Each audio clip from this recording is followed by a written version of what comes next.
यहाँ पे कोई बूट वगैरह ओपन करने के लिए स्विच। पीछे की जो सीट है ये प्राइस रेंज में उस टाइम पे कुछ ज़्यादा स्पीकर वगैरह ऑफर नहीं किया जाता था। तो ये भी अगर आप देखने जाओगे इसकी भी क्वालिटी जी। नमस्कार दोस्तों, मेरा नाम है दीपक और मैं आ गया हूँ एक और नया वीडियो लेके।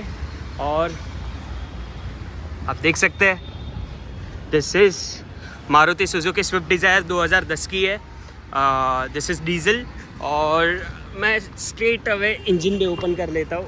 हुड देख सकते हो थोड़ा हल्का सा है, प्रॉपर इंसुलेशन वगैरह दिया हुआ है। This is engine bay, this is very well engineered from Maruti Suzuki. और ये डीजल है 2010 की, अराउंड 1,90,000 के आसपास चल चुकी है। और this is well maintained car भाई। This is battery, this is air filter compartment, यहाँ पे कूलेंट वगैरह जाएगा। और यहाँ पे इंजन ऑयल टॉपअप वगैरह करने के लिए यहाँ पे कैप वगैरह दिया हुआ है, वाटर फ्लश वगैरह दिया है। This is to fill the .3 oil which is brake oil. Okay, proper insulation दिया है। यहाँ पे नोजल दिए हुए है। This is all over halogen assembly. यहाँ पे देख सकते हो सॉर्ट ऑफ क्रोमिश ट्रीटमेंट दिए हुए है।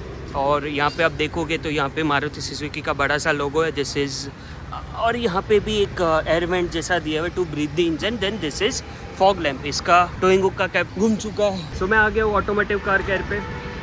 स्पेशल थैंक्स टू जावेद भाई एंड पठान भाई। और गाड़ी की सर्विसिंग से लेकर कुछ भी आपको काम है, you can come here automotive car care. जो भी काम है, कलर हो, डेंटिंग पेंटिंग हो, इंजन ओवरऑल हो, गियर का काम हो या फिर सर्विसिंग के रिलेटेड हो भाई, यहाँ पे ये गाड़ी मेजर सर्विस के लिए आई थी। तो गाड़ी एकदम आप देख सकते हो एकदम नीट एंड क्लीन है। और शायद गाड़ी का बम्पर भी कलर हुआ है। साइड में आप देखने जाओगे, इसकी लेंथ अगर देखने जाएंगे दिस इज़ 4.16 मीटर। इसके टायर की अगर मैं बात करूँ तो टायर भी ठीक है, थोड़े छोटे से दिए हुए। दिस इज़ कहाँ पे इसकी टायर स्पेसिफिकेशन दी है, कहाँ पे, हाँ। सो दिस इज़ 165/80 R14, छोटे से सेंटीमीटर से टायर है, छोटे से टायर दिए हुए। आप यहाँ पे देख सकते हो शॉकअप असेंबली दी हुई है। Let me focus. हाँ, यहाँ पे शॉकअप असेंबली वगैरह दी हुई है। एंड यहाँ पे DDI का logo and this is indicator. Tyre भी इसमें अलॉय वगैरह नहीं लगे हुए। अभी रियर साइड में आप आ जाओगे तो रियर साइड में अगर इसकी विड्थ है तो 1.69 मीटर के आसपास है। विड्थ भी इसकी ठीक ठाक है, ज़्यादा कुछ तकलीफ आपको आएगी नहीं। 3 जन भी आराम से कंफर्टेबल बैठ पाएंगे। और यहाँ की मैं बात करता हूँ, tail light is totally bulb, this is not an LED। यहाँ पे VDI का लोगो दिया है बिकॉज दिस इज़ डीजल। और यहाँ पे देखोगे आप पूरा क्रोमिश ट्रीटमेंट दिया हुआ है पूरे रियर साइड में। और उस टाइम पे भाई ये पूरी बिजनेस क्लास कार लगती थी, 2010 की बात कर रहा हूँ। और उस टाइम पे ये गाड़ी आराम से 6.5-7 लाख के आसपास डीजल में आ जाती थी। और रियर की मैं बात करूँगा, this is rear reflector, this is low mount stop lamp. और यहाँ पे मैं अगर अंडरनीथ की बात करूँ तो अगर अंडरनीथ में देखने जाओगे यहाँ पे एग्जॉस्ट दिया हुआ है। यहाँ पे कोई फेक स्टफ वाला काम नहीं किया गया। And this is underneath, you can see this is kind of neat and clean. और मैं बूट ओपन कर लेता हूँ।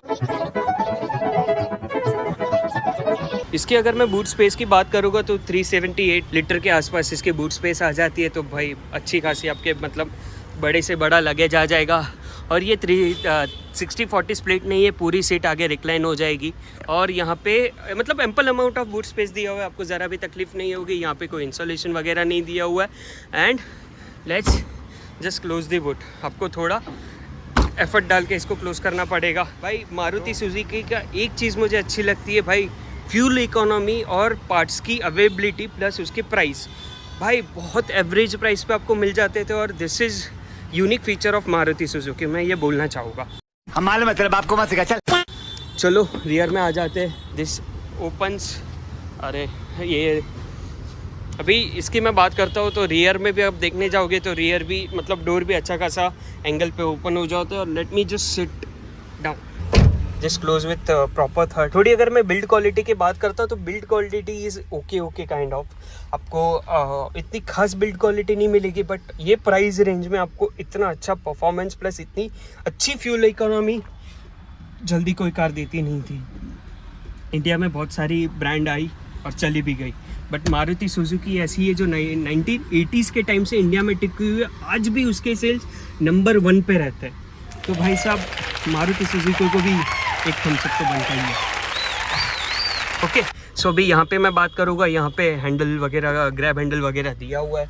यहाँ पे 2 एडजस्टेबल हेडरेस्ट आ जाते हैं, सेंट्रल पैसेंजर को नहीं मिलता है। अभी मैं डोर पॉकेट की बात करता हूँ। अगर डोर पॉकेट की मैं बात करूँगा तो डोर पॉकेट में 1 लीटर की बॉटल आ जाएगी, उसके अलावा कोई स्पेस नहीं दिया हुआ है। एंड यहाँ की भी बात करेंगे तो दिस इज़ पावर विंडो से स्विच और मारुति सुजुकी की आइकॉनिक वाली door knob. Close this. Okay, अभी सेंट्रल की मैं बात करता हूँ तो सेंट्रल में अगर इसका रेक्लाइन एंगल देखने जाएगा तो रेक्लाइन एंगल इज़ अच्छा है, मतलब तो रेक्लाइन एंगल भी सही है। इसका कुशन वगैरह भी मतलब थोड़ा प्रीमियम फील होता है। कुशन में शायद आफ्टर मार्केट कुछ काम किया गया, but cushion is very good. Under Thai support की बात करूँगा, under Thai support is also good. और नी में भी अच्छा खासा स्पेस आपको मिल जाएगा। और रूफ भी जो नॉर्मल, मतलब ये प्राइस रेंज में मतलब कोई अच्छी खासी रूफिंग करके नहीं मिलती थी, तो we can't expect much in this price range. यहाँ पे देखने जाएंगे बीच में सेंट्रल में हेलोजन वाली लैंप दी हुई है, इट्स अ रीडिंग लैंप और ठीक ठाक है। सेंट्रल पैसेंजर को थोड़ा कंफर्टेबल नहीं होगा बिकॉज बीच में बड़ा सा हम दिया हुआ है। पे ORVM दी है वो बॉडी कलर्ड में, और this is not automatic ORVM, this is manually ORVM। और मैं फ्रंट में आ जाता हूँ। फ्रंट में आने के बाद सबसे पहले मैं इसके डोर की बात करूँगा। Door is open wide enough. यहाँ पे मैनुअल वाले ORVM दिए हुए, दिस इज़ AC वेंट।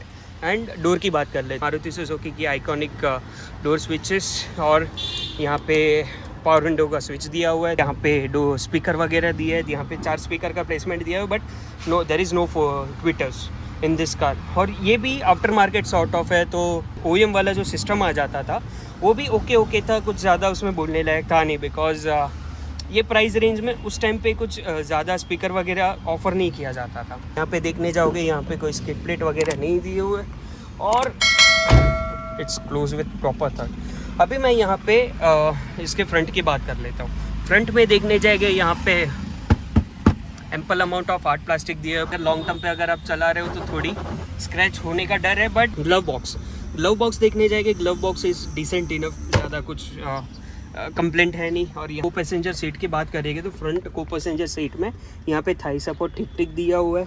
और यहाँ पे नीचे अगर देखने जाएंगे, यहाँ पे नीचे लीवर दिया हुआ है to adjust the seat.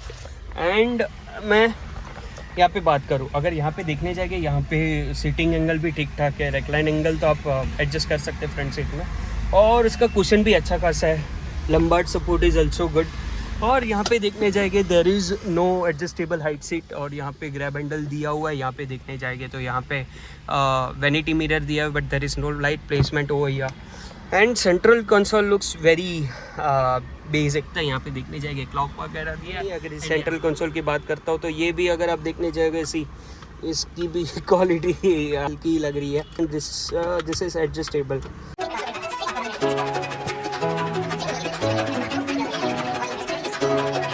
Accelerator, brake और क्लच दिया हुआ है। वहाँ पे कोई डेड पेडल वगैरह नहीं दिया। और यहाँ पे जो भी मैकेनिक्स वगैरह दिए हुए, this is neat and clean. यहाँ पे कोई एक्सपोज बिट वगैरह नहीं दिया हुआ है। एंड यहाँ पे मैं बैठ जाता हूँ पहले फ्रंट सीट पे। अभी मैं यहाँ पे बात करूँगा तो यहाँ पे कोई स्किड प्लेट वगैरह नहीं दिया हुआ है। And door pockets is normal enough. इसमें कोई पानी की बोतल वगैरह रख नहीं सकते हो, बट यहाँ पे आपको छोटा मोटा सामान रखना है तो रख सकते हो। यहाँ पे स्पीकर प्लेसमेंट दिया हुआ है। एंड यहाँ पे आपको मारुति की आइकॉनिक वाली डोर नॉब, यहाँ पे पावर विंडो की स्विच मिल जाएगी। ओके, सो मैं ड्राइवर साइड की बात कर लेता हूँ। अगर ड्राइवर साइड में देखने जाएंगे तो ड्राइवर साइड में भी थाई सपोर्ट इनफ दिया हुआ है। Lumbar support is also good, और हाइट भी मतलब ठीक ठाक है। ड्राइवर साइड में भी हाइट में भी ज़्यादा तकलीफ नहीं आएगी। और यहाँ पे देखने जाएंगे, यहाँ पे टोल टिकट वगैरह रखने के लिए सब दिए, but there is no vanity mirror with the light. और यहाँ पे कोई ग्रैब हैंडल वगैरह नहीं दिया हुआ है। एंड अगर यहाँ पे देखोगे तो यहाँ पे let me just focus it over here. हाँ, अगर यहाँ पे देखोगे, यहाँ पे हेडलाइट लेवलर वगैरह दिया हुआ है। यहाँ पे AC वेंट वगैरह दिया हुआ है। यहाँ पे car alarm system, and this is to start and off the fog lamp. MID की मैं बात कर रहा हूँ, यहाँ पे पूरे एनालॉग वाले MID वगैरह दिए हुए हैं। और बीच में छोटा सा एक LED दिया हुआ है जहाँ पे बस किलोमीटर लिख के आता है। और this car is driven around 1,90,752। और गाड़ी बहुत ज़्यादा चली हुई है, बट फिर भी गाड़ी के इंजन में ज़रा से भी तकलीफ नहीं है। This is very smooth engine. और मैं स्टेयरिंग की बात कर लेता हूँ। स्टेयरिंग देखने जाएंगे थोड़ा स्टिफर साइड है। This is very responsive. पे इंडिकेटर और हेडलाइट की स्विच वगैरह दी हुई है एंड यहाँ पे वाइपर के स्विच दिया हुआ है। उसके अलावा यहाँ पे जो भी स्टेयरिंग है, ये स्टेयरिंग हाइट एडजस्टेबल नहीं है, दिस इज फिक्स स्टेयरिंग। और इसकी मैं स्प्रे की बात कर लेता हूँ। स्प्रे इज़ एम्पल इनफ, मतलब ठीक ठाक स्प्रे कर देती है, ज़्यादा कुछ कंप्लेंट है नहीं। और कांच भी अच्छा खासा साफ कर देती है विद दी वाइपर। यहाँ पे देखने जाएंगे, this is after market IRVM and this is again read lamp. This read lamp is again halogen one. यहाँ पे बल्ब दिया हुआ है, यहाँ पे कोई LED वगैरह का स्टफ नहीं दिया हुआ। अगर ये सेंट्रल कंसोल की मैं बात करता हूँ, अगर सेंट्रल कंसोल देखने जाएंगे, सेंट्रल कंसोल में यहाँ पे हैजार्ड स्विच दिया हुआ है, यहाँ पे AC वेंट का प्लेसमेंट दिया हुआ है। अगर आपको बाहर का टेम्परेचर वगैरह देखना है तो आप यहाँ पे सेंट्रल में देख सकते हो, यहाँ पे टाइमिंग एंड टेम्परेचर वगैरह, बाहर का कितना टेम्परेचर दे दिया। सेंट्रल कंसोल में यहाँ पे देखेंगे, यहाँ पे FM वगैरह का ओल्ड स्कूल टाइप में उसका FM सिस्टम वगैरह यहाँ पे दे दिया जाता है। यहाँ पे कोई भी ऑटोमेटिक क्लाइमेट कंट्रोल का कोई फीचर नहीं दे दिया जाता है, बट यहाँ पे AC वगैरह के स्विच दिए हुए, दिस इज़ नॉर्मल। और यहाँ पे अगर आप देखने जाएंगे, after market sort of system दिया हुआ है। अगर यहाँ पे देखते हैं, जैसे हैश ट्रे, उसको साइड में रखो, कोई सिगरेट इधर फूकता नहीं है। ये चुप है। पे 2 कप होल्डर्स वगैरह दिया हुआ है। यहाँ पे 12 वोल्ट का चार्जिंग सॉकेट वगैरह दिया हुआ है। गियर की अगर मैं बात करूँगा, gear is very sleek shifting.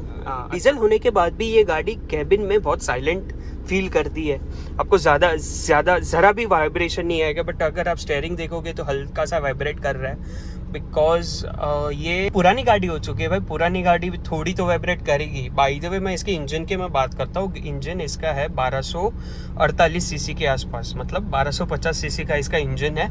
और this is inline 4 cylinder engine. अगर इसके मैं पावर की बात करता हूँ तो इसका पावर ट्रेन 75 BHP की पावर जनरेट करता है एट 4000 RPM।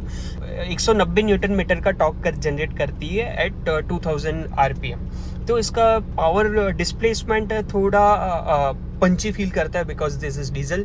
और डीजल में भी यार ये गाड़ी अच्छी खासी फ्यूल इकोनॉमी दे देती है।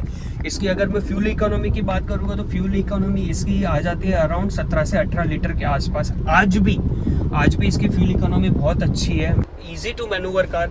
और इसका हॉर्न की मैं बात कर लेता हूँ, बहुत मतलब बाइक जैसा हॉर्न इसका फील होता है, कुछ ज़्यादा बोलने के लिए है नहीं। और यहाँ पे सेंट्रल में कुछ आर्मरेस्ट वगैरह आ नहीं जाता है, और इसकी यहाँ पे हैंड ब्रेक वगैरह दिया। इसके अलावा ज़्यादा इस कार के बारे में बोलने के लिए है नहीं।